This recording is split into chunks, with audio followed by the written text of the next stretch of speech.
कल्याण सिंह की वजह से साकार हुआ अयोध्या राम मंदिर का सपना। सत्ता लोभ छोड़कर भगवान राम के नाम पर कुर्बान कर दी अपनी सीएम की कुर्सी। योगी आदित्यनाथ भी मानते हैं कल्याण सिंह का एहसान। दोस्तों, हम एक ऐसी कहानी लेकर आए हैं जो भगवान राम के ऐसे सपूत की है जिसने उनके लिए अपनी सत्ता, अपनी कुर्सी और अपनी राजनीतिक पहचान को कुर्बान कर दिया।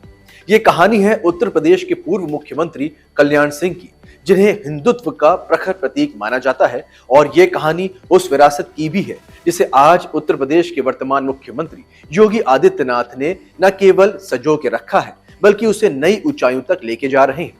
आज हम बात करेंगे उस ऐतिहासिक क्षण की जब कल्याण सिंह ने राम मंदिर आंदोलन के लिए अपनी सरकार को दांव पर लगा दिया था, और कैसे योगी आदित्यनाथ आज भी कल्याण सिंह के इस बलिदान को याद करते हैं और उनके एहसान को मानते हैं। तो चलिए जानते हैं कि क्या है पूरा मामला। जनवरी 1932 को उत्तर प्रदेश के अलीगढ़ जिले के अतरौली गांव में जन्मे कल्याण सिंह एक साधारण किसान परिवार से ताल्लुक रखते थे, लेकिन उनकी सोच और उनके इरादे असाधारण थे। बचपन से ही राष्ट्रीय स्वयंसेवक संघ से जुड़कर उन्होंने हिंदुत्व, राष्ट्रवाद और भारतीय संस्कृति के मूल्यों को आत्मसात किया। 1967 में पहली बार अतरौली से विधायक चुने गए कल्याण सिंह ने अपनी प्रखर वक्तव्य शैली और हिंदुत्व के प्रति अटल निष्ठा से जल्द ही भारतीय जनता पार्टी में अपनी अलग पहचान बनाई। 1980 के दशक में जब विश्व हिंदू परिषद ने अयोध्या में राम जन्मभूमि पर मंदिर निर्माण का आंदोलन शुरू किया, कल्याण सिंह इस आंदोलन के लिए सबसे मजबूत स्तंभ बन गए। आपको बता दें कि कल्याण सिंह की आवाज में वो जादू था जो लाखों कार सेवकों को अयोध्या की ओर खींच लाया। वे न केवल एक राजनेता थे बल्कि हिंदुत्व के उस समय के सबसे उग्र समावेशी स्वरूप का प्रतीक भी थे, जिसने उत्तर प्रदेश की सियासत को हमेशा के लिए बदल के रख दिया। लोधी समुदाय से आने वाले कल्याण सिंह ने न केवल हिंदुत्व को मजबूती दी बल्कि सामाजिक समीकरणों को भी समझा। उन्होंने पिछड़े वर्गों यानी कि दलित समुदाय को बीजेपी के साथ जोड़ा, जिससे पार्टी का आधार और मजबूत हुआ। उनके लिए हिंदुत्व केवल मंदिरों तक सीमित नहीं था बल्कि ये एक ऐसी विचारधारा थी जो समाज के हर वर्ग को एकजुट करती थी। 1990 का दशक भारत के इतिहास में एक निर्णायक मोड़ था। राम जन्मभूमि आंदोलन अपने चरम पर था। लाल कृष्ण आडवाणी की रथ यात्रा ने पूरे देश में हिंदुत्व की लहर पैदा कर दी थी, लेकिन इस आंदोलन का असली नायक उत्तर प्रदेश में कल्याण सिंह ही थे। 1991 में भारतीय जनता पार्टी ने उत्तर प्रदेश में प्रचंड जीत हासिल की और कल्याण सिंह को मुख्यमंत्री बनाया गया। ये वो दौर था जब अयोध्या में बाबरी मस्जिद का मुद्दा राष्ट्रीय और अंतरराष्ट्रीय स्तर पर चर्चा का केंद्र बना हुआ था। कल्याण सिंह ने साफ कहा था कि उनकी सरकार राम मंदिर के लिए बनी है। 6 दिसंबर 1992 वो तारीख जिसने भारत के इतिहास को हमेशा के लिए बदल के रख दिया।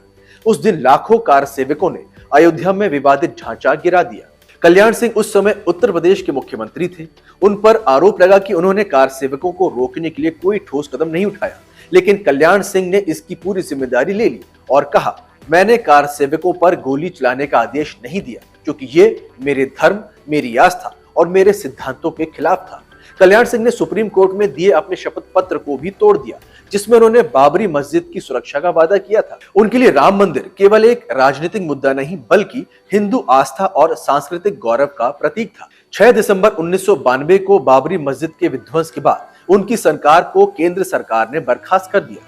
कल्याण सिंह ने तुरंत इस्तीफा दे दिया और कहा, मेरे मन में कोई पछतावा नहीं है, ना कोई शोक है, मैं अपने कर्तव्य का पालन कर रहा था। कल्याण सिंह केवल राम मंदिर आंदोलन के नायक ही नहीं थे बल्कि उन्होंने उत्तर प्रदेश की सियासत में हिंदुत्व और सामाजिक समीकरणों को एक नया आयाम दिया।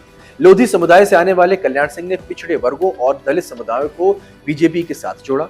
उनके नेतृत्व में बीजेपी ने न केवल हिंदुत्व के एजेंडे को मजबूती दी बल्कि सामाजिक न्याय के मुद्दों को भी उठाया गया। कल्याण सिंह की छवि एक ऐसे नेता की थी जो हिंदू गौरव की बात करता था लेकिन समाज के हर वर्ग को साथ लेकर चलता था। कल्याण सिंह ने हिंदुत्व को एक सांस्कृतिक और सामाजिक आंदोलन के रूप में स्थापित किया। उनकी सोच थी कि हिंदुत्व केवल मंदिरों तक सीमित नहीं है बल्कि ये समाज के हर वर्ग को सशक्त बनाने का और भारत की सांस्कृतिक एकता को मजबूत करने का एक जरिया है। कल्याण सिंह ने अपने कार्यकाल में शिक्षा, स्वास्थ्य और ग्रामीण विकास पर विशेष ध्यान भी दिया। उन्होंने ये साबित किया कि हिंदुत्व और विकास एक दूसरे के पूरक हो सकते हैं। उनकी नीतियों ने उत्तर प्रदेश में सामाजिक एकता और प्रगति का मार्ग प्रशस्त किया। आज जब हम अयोध्या में भव्य राम मंदिर को देखते हैं तो ये कल्याण सिंह के बलिदान की जीत है। और इस जीत को साकार करने में उत्तर प्रदेश के वर्तमान मुख्यमंत्री योगी आदित्यनाथ की भूमिका भी अहम रही है। योगी आदित्यनाथ ने बार बार कल्याण सिंह को श्रद्धांजलि देते हुए कहा कि अगर 1992 में कल्याण सिंह जी ने अपनी सरकार का बलिदान ना दिया होता तो शायद राम मंदिर का सपना आज भी अधूरा होता। अगस्त 2020 को जब प्रधानमंत्री नरेंद्र मोदी ने अयोध्या राम मंदिर का भूमि पूजन किया तो योगी आदित्यनाथ ने इस ऐतिहासिक क्षण को कल्याण सिंह को समर्पित किया। उन्होंने कहा, कल्याण सिंह बाबूजी का सपना आज साकार हो रहा है, यह उनके बलिदान का परिणाम है। योगी आदित्यनाथ ने कल्याण सिंह की पुण्यतिथि 21 अगस्त को हिंदू गौरव दिवस के रूप में मनाने का निर्णय लिया है। हर साल अलीगढ़ और लखनऊ में आयोजित होने वाले इन कार्यक्रमों में योगी जी स्वयं शामिल होते हैं और कल्याण सिंह के योगदान को याद करते हैं। ये गौरव दिवस केवल एक श्रद्धांजलि नहीं बल्कि कल्याण सिंह के उस हिंदुत्ववादी विचार को जीवित रखने का एक प्रयास है जिसके लिए उन्होंने अपनी जिंदगी समर्पित कर दी। योगी आदित्यनाथ ने कहा, कल्याण सिंह ने समाज और राष्ट्र निर्माण में जो योगदान दिया वो अविस्मरणीय है। योगी आदित्यनाथ ने कल्याण सिंह के सपनों को साकार करने के लिए उत्तर प्रदेश में सुशासन, सुरक्षा और विकास का एक नया मॉडल पेश किया। चाहे वो अयोध्या को विश्व स्तरीय तीर्थ स्थल बनाने का प्रयास हो, काशी विश्वनाथ कॉरिडोर का निर्माण हो या मथुरा में श्री कृष्ण जन्मभूमि की भव्यता को पुनर्जन्म देने की तैयारी हो, योगी जी ने कल्याण सिंह के हिंदुत्व और सामाजिक न्याय के विचार को और मजबूत किया। ऐसे में साफ है कि कल्याण सिंह की कहानी केवल एक नेता की कहानी नहीं है बल्कि एक ऐसे विचार की कहानी है जिसने भारत की सियासत और समाज को हमेशा के लिए बदल दिया। राम मंदिर के लिए उनकी कुर्बानी आज भी हिंदुत्ववादी के लिए प्रेरणा का स्रोत है।